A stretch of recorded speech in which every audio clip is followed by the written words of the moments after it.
everyone, and welcome to Global Outlook. I'm Mary Sitt. Happy New Year. If you're wondering how to start the new year off with a fresh outlook, we have some tips for you. Our first guest is Dr. Becky Howery. She is a licensed psychologist and disability counselor at HCC Southwest College. Dr. Howery, thank you so much for being with us. It's great to be here. Thank you for having me. You know, we are going into our second year of the pandemic. So even though we're wishing everyone a happy new year, it's really a stressful new year. The pandemic has affected all of us. Do you have any tips on how to cope with that? The pandemic absolutely has affected everyone. As you can see, the crime statistics are up. Anxiety and depression across the nation is up. And there's a lot more violence. There's a lot more dating violence and domestic violence. I think a lot of people are at their tipping point right now. They were dealing in uncomfortable or living in uncomfortable situations, and these last things have come in and it's just taken things over. And I know with students, we see a lot of them wondering about coming back to school, wanting to come back to school because they feel like they can learn better face to face. But on the other hand, they're a little bit fearful about coming in face to face. And I guess we just need to look at what's going to work out best, what's going to work out best for the individual and the person. And also, I think the thing is to look at things that bring you joy during the pandemic or during when you're facing difficult times. You know, for so many students, they're not getting that collegial atmosphere thing you have in college campus, right? Where you walk into a classroom, you see other students, they're just sort of isolated, they're by themselves. A lot of the classes are online, although I know that HEC has in-person classes too, it's hybrid too. How can you develop those connections with other people when you're a student by yourself? Reach out to other classmates. If there's the opportunity in the class, if they're sharing, or they could reach out and say, let's study together virtually. If the professor isn't allowing that opportunity, ask the professor about it and see if they can, because that's a nice way to make connections. That's an important part of college, is to connect with other people. And you're right, it's more difficult during the pandemic, but I think students have to work, everybody has to work harder at reaching out and doing that. And also, I think it's real important to find some things that they enjoy. I mean, some people are introverted and they're real happy being alone. Other people are extroverted, and that's more difficult. They're needing to reach out to more people, but also find things that they enjoy, whether it's reading a book, watching TV, getting together with family members that they're comfortable, getting together with whomever they're comfortable with, and planning enjoyable things, whether it's playing games together, going out to eat, getting food to go and bringing it home. Again, it depends on the level of comfortableness and whatever, but looking forward and creating joy and things that are comfortable. Because if you're just looking forward to going to work online or going to school online, and there's nothing in your life that brings you joy or brings you some satisfaction, that makes life uncomfortable. So we need to be, we need to be intentional and actually build things into our life that bring us joy. And don't worry about, we may be indulging ourselves a little bit, but it's okay if it brings joy to us. That's right. That's right. I mean, joy might be as simple as ordering food out and watching a Netflix, but look forward to it, plan on it, figure out what you're going to eat and make it a big deal, just like you would if you were going out to dinner, if you're more comfortable staying inside. You put the same intention and the same joy and the same excitement toward that activity. Okay, let's talk about New Year's resolutions. It's a new year and it's a fresh start. And the usual, what do you say about New Year's resolutions? Should we make them? Do we always break them anyway by March? Or, is it a good thing to set some goals for our lives? Well, in general, I think goal setting is a way to help you achieve things. New Year's is a new start, and you might want to start something new. I think sometimes people set unrealistic goals and they try and think, oh, well, I've gained all of this weight during the holidays, I'm going to lose 30 pounds the next month. That's not going to happen. But if they want to set a goal where they think about what they really want, now we'd all like to win the lottery. So that's not realistic either. No, that's not realistic. And you can check that one off. but you might think about what you really want. Let me give you an example for a student. Let's say you've got a student that wants to be a BSN. They'd like to get their bachelor's in nursing. They're starting at Houston Community College. You can break that down into small steps. First of all, I'm going to get my RN from HCC, and then I can go to work, and then I'm going to get my bachelor's degree so that I can move into administrative positions. And you break it down into even smaller steps. I'm going to start Houston Community College this semester. So you investigate to see what you need, the courses you need. You work with an advisor, you work with financial aid, you would work with a counselor if you need accommodations, and set a goal of a realistic goal. Mhm. And something that is going to help get you where you're going. I see many students that say, oh, I need to be a nurse. I want to hurry up and I'm going to take all of these classes. In order to get into nursing school, you have to have good grades. Mhm. Take the number of classes you can successfully get A's or B's in. Don't take everything you need. Or I'll see students that try and double down. Oh, I didn't do well in a class last semester, so let me take extra classes next semester. No, if your goal is to get good grades, you take the number of classes you can successfully get good grades in. And then you break it down into even smaller steps. Okay, how long am I going to have to study? Mhm. Can I go to tutoring? Right. You should go to tutoring if you're having difficulty. Do I need a study buddy? You know, all of those things. A student should study 2 to 3 hours outside of class for every hour they're in class. And a lot of times people don't realize that, particularly coming out of high school. They think, oh no, that's not realistic. I went through in high school with A's and B's and I didn't hardly study. I just listened to the teacher lecture. It doesn't happen in college. So they break have your to- goals down into very small steps, do what's manageable a little bit at a time so it's not overwhelming, right? Absolutely. And then for the new year, build fun in your life. Absolutely, Be yeah. healthy, eat well, exercise, all that's important too. All of that good Success, stuff, right? yes. And then when you're dealing with fears, I think it's good to face them directly. I Mhm. think a lot of times, like I mentioned about COVID, there's been a lot of loss, and a lot of times people haven't honored those losses. If you lose a close family member or someone that wears at you, and if you just kind of put it underneath and don't honor your grief and take time to think about, how this person impacted your life or what went on, it goes underneath and it comes out in other ways because it bothers you. You may have dreams about them. Why are you having dreams about them? Because during the day, the 24 hours, or during the time in the 24 hours that you're awake, you're pushing that underneath.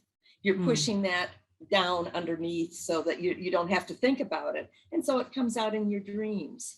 And so if you are feeling sad or lonely, and it's more than you can cope with, or it's impacting your life, it's impacting your ability to reach your goals, that's a good time to reach out for counseling. And a lot of times, free at HCC too, and right? it's free at HCC. A lot of times, I think people are going along and not aware. They're just going along and putting one foot in front of the other, and they're not aware of what's going on underneath. For example, I had a student come back, and she was concerned about coming back and being social, coming back into a new atmosphere. And I said, well, are you concerned about COVID, or is it kind of social anxiety? Well, a little bit of both. Mm-hmm. She'd had social anxiety before, but the way she was experiencing it now in coming back to school was more intense because she'd been isolated during COVID for so long. And so look at these things, and if they're affecting you, find somebody to talk to them about so you can deal with them and move forward. One of the things that I notice about mental health issues is people sometimes don't want to take time to care for themselves. Mm-hmm. If you were to have a heart attack or a stroke, you would take the time and the energy to care for yourself. But a lot of times if people have, if people are having something mental, well, this anxiety, I'll get over it. And it'll go away, or this depression, I'll get over it and it'll go away. So Dr. Howery, what I'm hearing you say is be kind to yourself. That's what we need you to Absolutely. do. For 2022, be kind to yourself and take time to have fun while Yes, you're at it. Thank you so much for being with absolutely. us. Appreciate all those good tips. Thank you. Coming up next, we'll meet a student leader from Vietnam who had the courage to change course and pursue her dreams. Stay with us.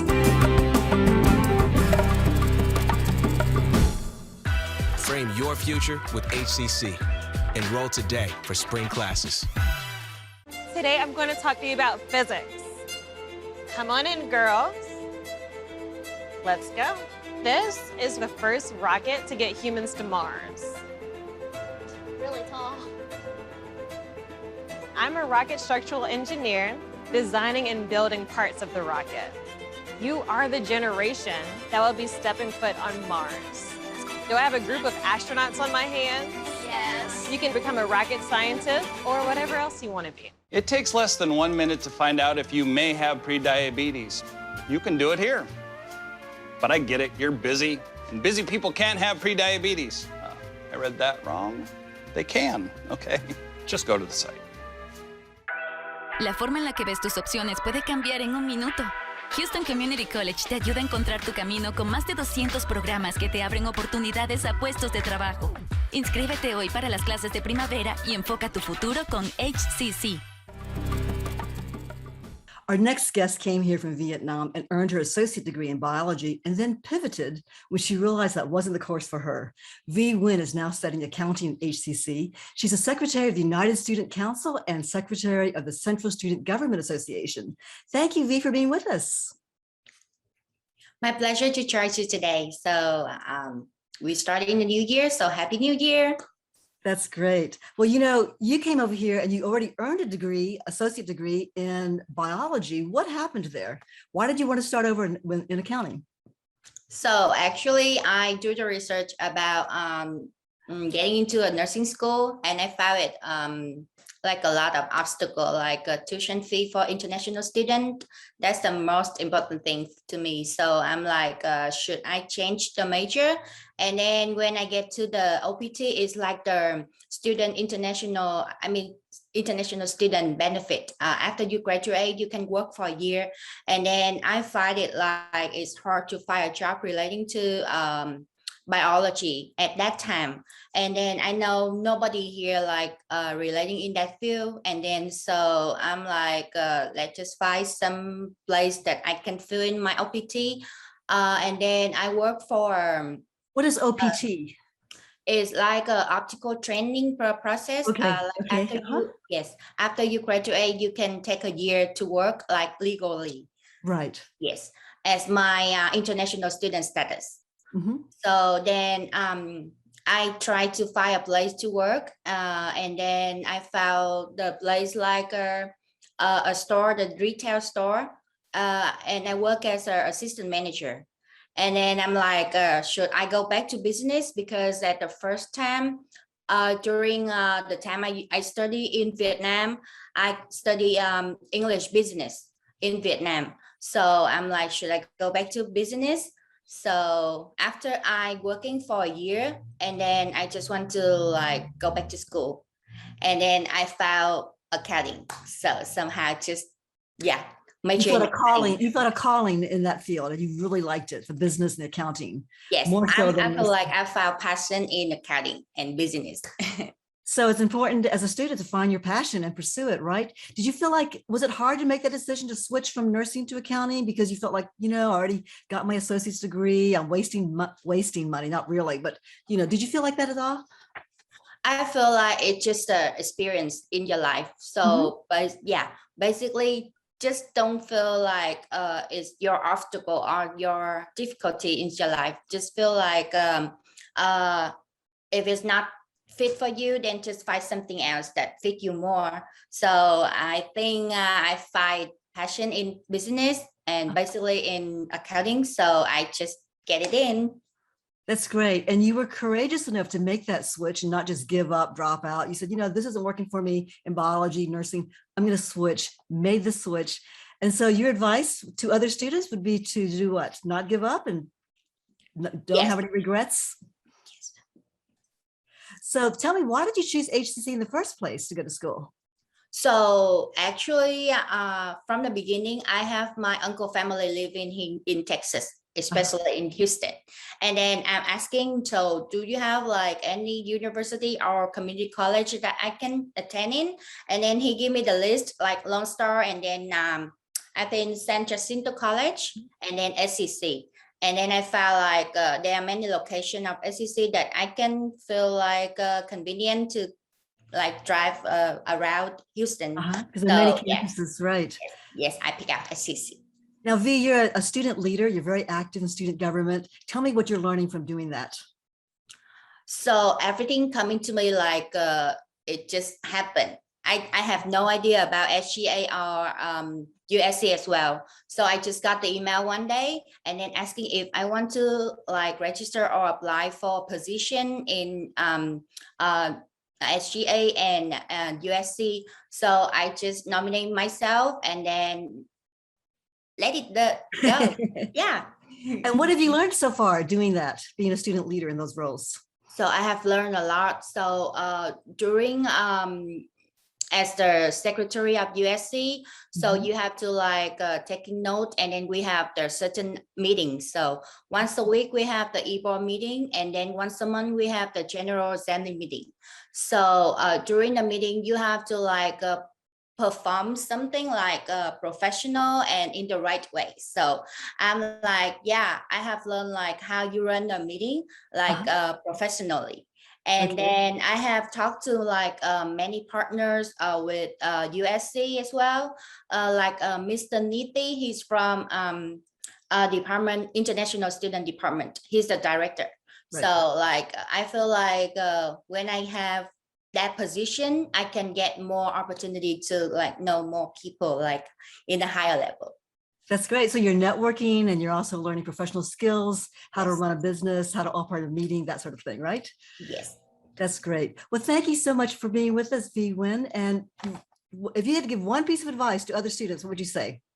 So, I mean, don't give up. Just whenever you feel like it's obstacle or it's difficult to you, just find some just find something else that fit you more. And I mean, whenever you choose your major, don't listen to everybody else, because you study for yourself, not for everybody. Great. So don't listen to them. Listen to your heart, follow your passion, and don't give up. Thank you so much. Thank you. Coming up next, we'll meet an entrepreneur and owner of a popular fast food restaurant who made history. Details will be What does moving forward look like? Houston Community College has hundreds of choices, small class sizes, and personalized support to help you do just that. Enroll today for spring classes and frame your future with HCC. I want to eat apples and bananas. I need to eat apples and bananas. Why can't I eat apples and bananas? Support the Feeding America nationwide network of food banks to help provide meals to those in need. Join us at feedingamerica.org. La forma en la que ves tus opciones puede cambiar en un minuto. Houston Community College te ayuda a encontrar tu camino con más de 200 programas que te abren oportunidades a puestos de trabajo. Inscríbete hoy para las clases de primavera y enfoca tu futuro con HCC. Our next guest earned her associate degree here at HCC and then went on to graduate from the Bauer School of Business at the University of Houston. Becky Chen made history in 2008 when she became the first female Chinese owner-operator of Chick-fil-A at I-45 and Wayside. And this spring, she'll make history again with the second restaurant, making her the first female Chinese owner-operator of multiple Chick-fil-A restaurants. Becky, congratulations. Thank you very much. First of all, we know, I've heard and I've read that it's really, really hard to become an owner-operator of a Chick-fil-A, just to become one. The fact that you're a female and a woman of color, I mean, that made you even more of a minority. Tell me how you did it. A lot of hard work, obviously. And I think a lot of divine sort of intervention, I would have to say. Just a lot of great interactions and just learning really a lot of the rudimentary skills in business and using leadership and entrepreneurism as part of what I did every day. So you majored in accounting, right? And then you went on to help your family business, but also you worked at outside firms for a long time. You never really had done anything in the food hospitality industry. How did you make that switch, and why did you make that switch? Well, honestly, food has always been a passion for me. Like I love food. I love eating. and growing up, I grew up in a church and in a family where hospitality was a big deal. My mom, my church, there would always be large dinners where we would host lots of people. My mom would invite lots of people to our house, kids, youth, family. You're talking 30, 40, 50 people? Absolutely, absolutely. And there was always just something special about being around the table. And I think it's from a faith perspective, that's a big deal too. People gathering around food and just special things happening. So that always had a special place in my heart. But being in accounting and doing the other things I've done, those weren't wasted times at all. They helped me get to where I am now. But I just knew in some way that I would be a business owner, somehow of food. So it was inside of me. I understand that Chick-fil-A gets 40,000 applicants a year, and they only choose about 100 to 115. That's less than 1%. How did they choose you? I know there's prayer involved, but how else did they choose you? Well, like I said at the beginning, a lot of it's just understanding the restaurant business, but just being able to exemplify entrepreneurism, leadership skills, understanding how to run in a CEO mindset. And so all those things just came into play, and having the experience to work in a local restaurant for several years and traveling for the company for several years to get diverse experience in the industry. And just some different experiences in the corporate world. All of those things came into play when I applied to be a franchise owner. And you've been doing it for quite a while now, since 2008. Do you feel like, as the first female and also the first Chinese owner operator, do you feel like a lot of pressure on you to be that role model, to be sort of perfect because everyone has their eyes on you? Well, it's interesting because I probably put more of that pressure on myself than other people do. But yeah, I mean, I can't deny that there is some, being the first, if you will. But it's really, really more overshadowed by the pressure I put on myself, I think. Now, one of the things that Chick-fil-A is known for is its fabulous community work, and your restaurant does a lot. Let's look at some pictures of that. I know you brought some with us, and just tell me a little bit about it. What are some of the things that you guys do in the community? It's really fun stuff. Well, just even in our own team and my own organization, we're in a kind of a challenging community. And so financial need is great. And so just being able to help my own staff, because education is a big deal for my organization, to be able to just even outfit my entire team with backpacks for the new school year. So all of my employees, all of their kids get it. And then all of our student workers, they all get new backpacks and school supplies for the whole year. So we're proud of that. And just kind of going along with scholarship.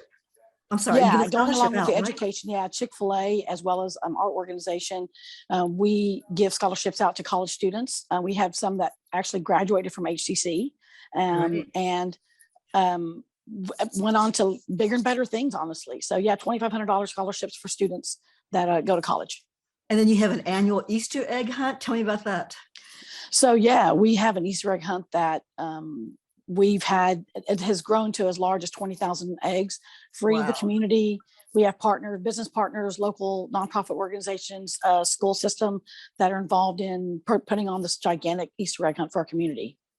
And you actually donate those eggs, right? Yes, most of them come from us. And then we have some partners just kind of as a gesture, they'll contribute a few thousand as well. But the biggest bulk does come from us, yeah. And you have something called a Nun Run. And tell me about the Nun Run.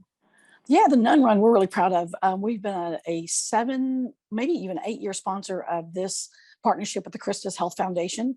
And this is in order to provide nursing and healthcare within the Catholic school system in the Houston area. So we're super proud of that. And I see you on the back of a motorcycle, so you do have some fun. You're not right. Yeah, nuns on motorcycles and cows on motorcycles is always something to talk about. Oh yeah, everyone loves that big cow. So what challenges have you faced and are you facing as a female business owner and also as a woman of color? Honestly, having been a minority, both in gender and in ethnicity, nationality, it's just something I've become accustomed to. So maybe it's harder for me to see that than some might. But I think that more from a societal standpoint, as a single, as an older single, I think some of that exists in my current role.